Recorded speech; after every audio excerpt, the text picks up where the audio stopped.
Buenas noches, mi nombre es Edison Alexander Echeverry Gil, estudiante de octavo semestre de Derecho en el área de Derecho Internacional Público.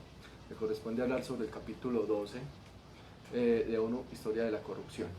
Vamos a hablar sobre la UNSCOM, vamos a hablar sobre petróleos y vamos a hablar sobre armas de destrucción masiva.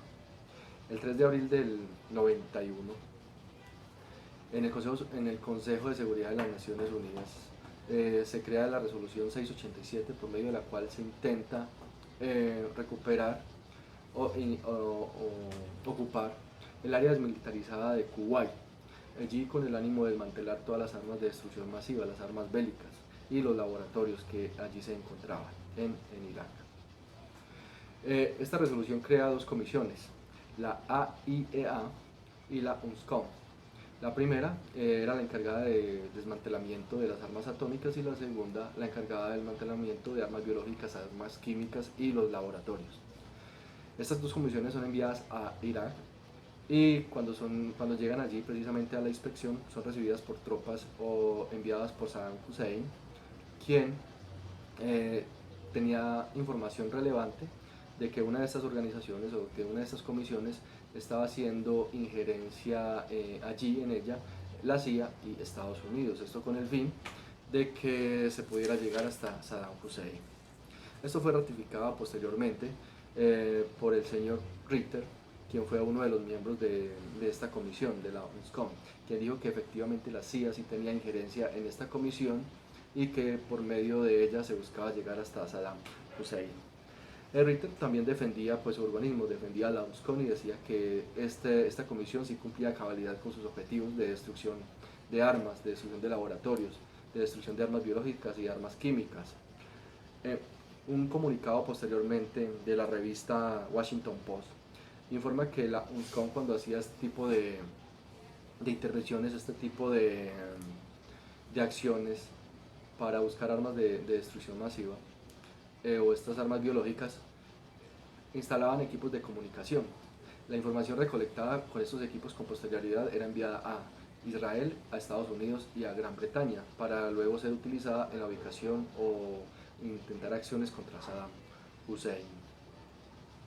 Richter relata que uno de estos dispositivos que se instalaban en una de estas inspecciones era uno denominado la caja negra, supuestamente con la intención de recopilar información sobre armas biológicas o armas de destrucción masiva, pero que el fin real de este dispositivo, era que la CIA obtuviera de manera satelital información que manejara Estados Unidos por las ubicaciones directas donde estaban los campamentos iraquíes a Saddam Hussein o estos tipos de laboratorios para luego ser bombardeados. Cuando Saddam Hussein se da cuenta de esto, dice que no va a continuar con los pactos con las Naciones Unidas y que iba a cancelar todo lo que se había pactado allí. Cuando siente acciones bélicas contra ellos, cuando siente que va a haber como intervención en Irak, entonces decide más bien retractarse y efectivamente Kofi Annan dice que no, que van a continuar con la ONSCON haciendo sus labores de inspección y destrucción de armas. Entonces Kofi Annan no permiten pues que se acaben como tal estos actos. Ritter nuevamente reitera que la UNSCOM sí cumplió a cabalidad con los objetivos que se le fueron impuestos, que sí cumplió a cabalidad, se destruyeron demasiadas armas, toneladas de armas biológicas y químicas fueron destruidos, igual que sus laboratorios, pero que las acciones por parte de la CIA y Estados Unidos opacó totalmente lo que allí se había logrado. Estos pactos que realizaron Kofi Annan o las Naciones Unidas con Saddam Hussein trajo consigo un acuerdo muy ambicioso que lo denominaron petróleo por alimentos. Esto fue después conocido como un acto de corrupción pues, de los más grandes de la ONU, conocido como petróleo por corrupción. Pero inicialmente, o lo que se conoció como el pacto, como el tratado, fue petróleos por alimento bajo la resolución 986, donde iba a haber una importante inversión por parte de las Naciones Unidas, un total de 129.000 millones de dólares, para ayudar a las familias iraquíes que se veían afectadas por las sanciones impuestas a este régimen. Resulta que de estos 129.000 millones de dólares se perdieron 10.000 millones de dólares que con posterioridad se demostró que estaban en las arcas o en las manos de Saddam Hussein.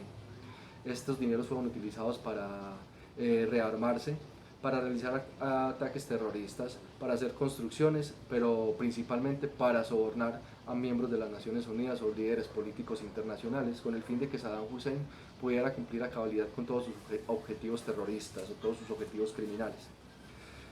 Precisamente este acuerdo llevó a que Saddam Hussein empezara a sobornar miembros de las Naciones Unidas para que resolvieran a favor cualquier acto que afectara directamente sus acciones.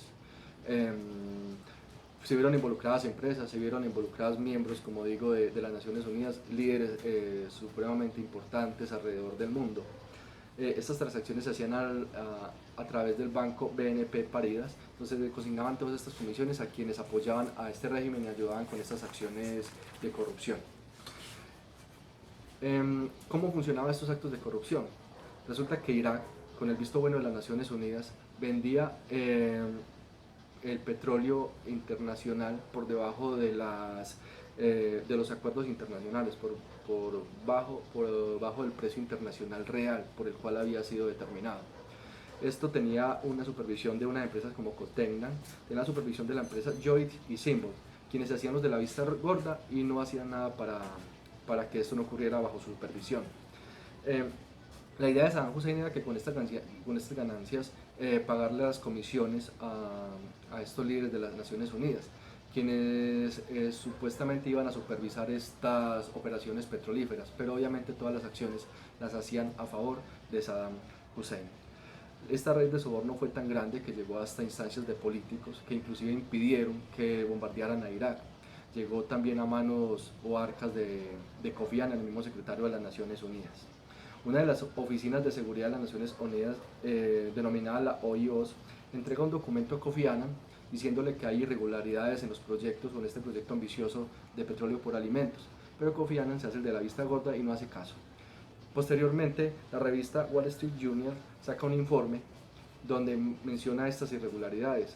Hacen entrevistas a Kofi Annan, pero Kofi Annan no hace caso a eso y dice que no hay que creerle a medios de comunicación, que todo lo que dicen allí no es falso y niega rotundamente estas afirmaciones.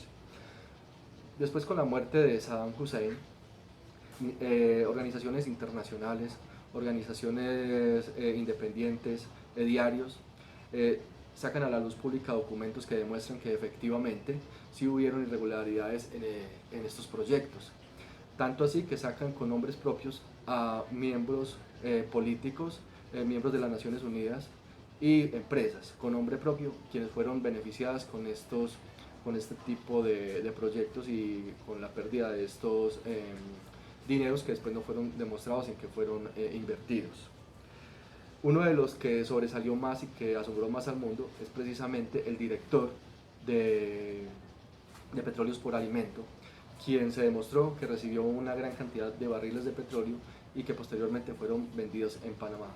Este documento demuestra todo esto con nombre propio y lo saca a la luz pública. Así brevemente mostramos este capítulo, una de las historias o actos de corrupción realizados por la ONU en instancias internacionales.